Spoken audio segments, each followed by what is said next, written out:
Hello students, online class में आपका स्वागत है।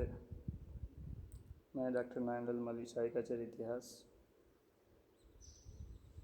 आज हम बीए पार्ट प्रथम वर्ष के द्वितीय प्रश्न पत्र में नवपाषाण काल के बारे में अध्ययन करेंगे। विश्व के संदर्भ में नवपाषाण काल का प्रारंभ 9000 ईसा पूर्व से माना जाता है, मगर भारत के संदर्भ में नवपाषाण काल की शुरुआत 4000 ईसा पूर्व से मानी जाती है। नवपाषाण शब्द का सबसे पहले प्रयोग जॉन लुबाक ने अपनी पुस्तक प्री हिस्टोरिक टाइम्स में किया।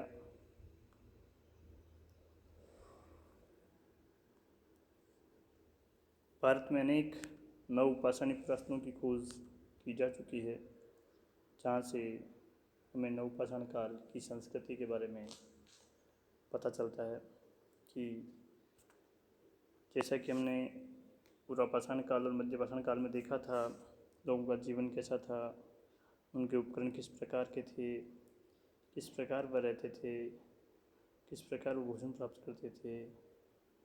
ऐसी सारी बातें हमें नवपाषाण काल के बारे में भी ज्ञात होती है। तो सबसे पहले हम देखेंगे कि भारत में नवपाषाण काल के जो स्थल है वो कहाँ कहाँ फैले हुए थे या कहाँ कहाँ अभी तक वो नवपाषाणकालीन स्थल खोजे जा चुके हैं। सबसे पहले हम उत्तर भारत की बात करेंगे।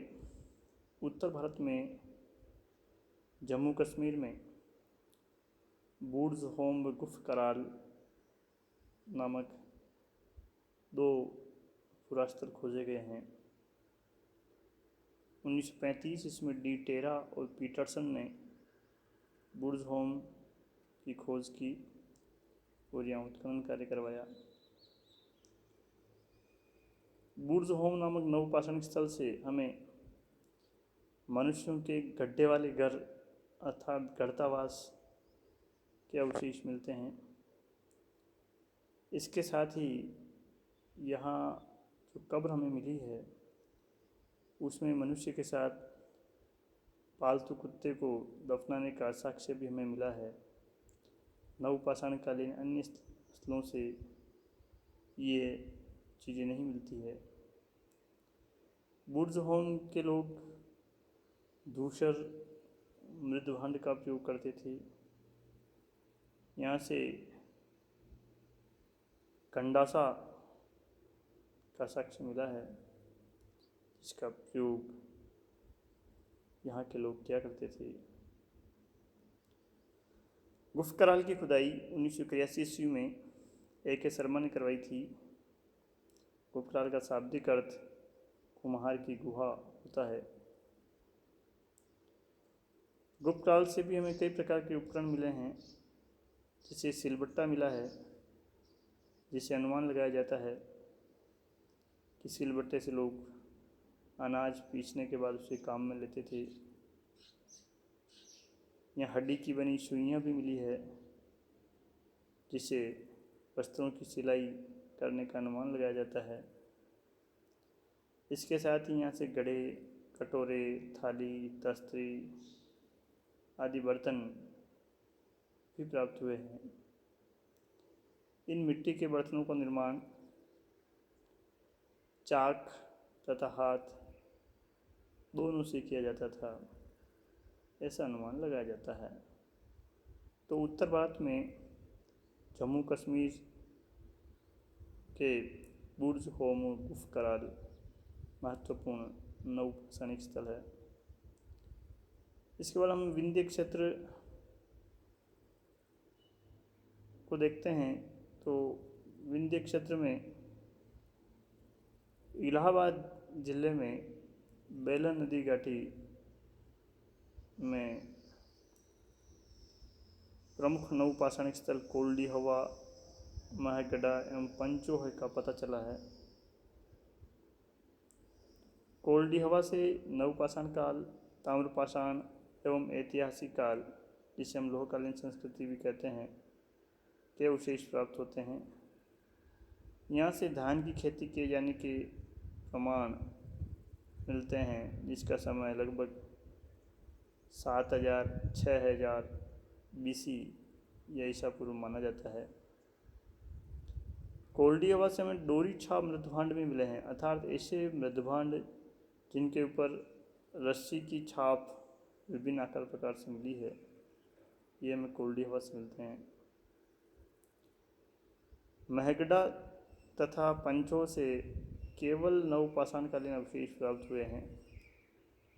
यहाँ से प्राप्त उपकरणों में पत्थर की कुल्हाड़ी, हथौड़े, छेनी, बसूली आदि महत्वपूर्ण हैं। इसके अलावा यहाँ से खंभे या स्तंभ गाड़ने के गड्ढे मिले हैं, जिनसे पता लगता है कि इस काल के लोग लकड़ी के खंभों को ज़मीन में गाड़ कर अपने रहने के लिए गोलाकार झोंपड़ियाँ बनाया करते थे। यहाँ से हमें हाथ से बनाए गए विभिन्न आकार प्रकार के मिट्टी के बर्तन भी प्राप्त होते हैं। मध्य गंगा घाटी में बिहार के अंदर चिरांद एक महत्वपूर्ण नवपाषाणिक स्थल है। चिरांद 4 नदियों गंगा, सोन, गंडक एवं घाघरा के संगम पर स्थित है। चिरांद से नवपाषाण व ताम्रपाषाण दोनों ही संस्कृतियों के अवशेष में प्राप्त होते हैं। यहाँ के उपकरणों में पालिशदार पत्थर की कुल्हाड़ी, सिलबट्टे, हथौड़े तथा हड्डी और सींग के बने हुए छेनी, बर्मा, बाण, कुदाल, सुई, चूड़ियाँ आदि प्राप्त होती है। कड़े, कटोरे, टोंटे वाले बर्तन, तसल्ले आदि मृदभांड यहाँ से हमें मिले हैं। यहाँ के लोग बांस बल्ली की सहायता से झोंपड़ियाँ बनाते थे तथा धान, मसूर, मूंग, गेहूँ, जौ आदि की कृषि भी किया करते थे। चिरांद से कुबड़दार बेल, नाग एवं चिड़िया की मृण मूर्तियाँ मिली है। यहाँ से मिट्टी एवं हड्डी की चूड़ियाँ भी हमें प्राप्त होती है। इसके बाद हम मध्य पूर्व क्षेत्र को देखते हैं तो यहाँ में झारखंड के सिंहभूमि जिले में स्थित बरूडी है तथा उड़ीसा के मयूरभंज जिले में स्थित कुचाई पुरास्थल का पता चलता है, जहाँ से पालिशदार पत्थर की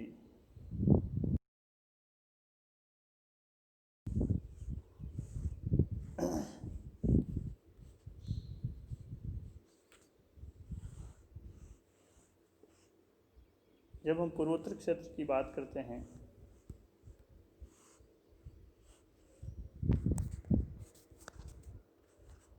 तो पूर्वोत्तर क्षेत्र में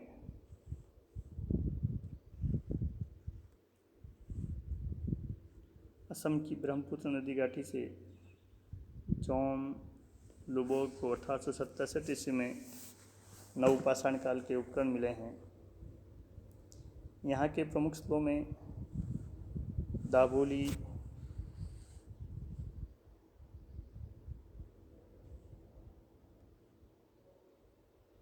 हैंडिंग, सरुतरू, मरकडोला प्रमुख है। झूम कृषि जो कि आज भी आदिवासियों के द्वारा की जाती है पूर्वोत्तर क्षेत्र में, इसके प्रमाण हमें नवपाषाण काल से ही मिलने प्रारंभ होते हैं। दक्षिण भारत में हमें कर्नाटक, तमिलनाडु तो आंध्र प्रदेश से कई नवपाषाण पुरास्थलों का पता चला है।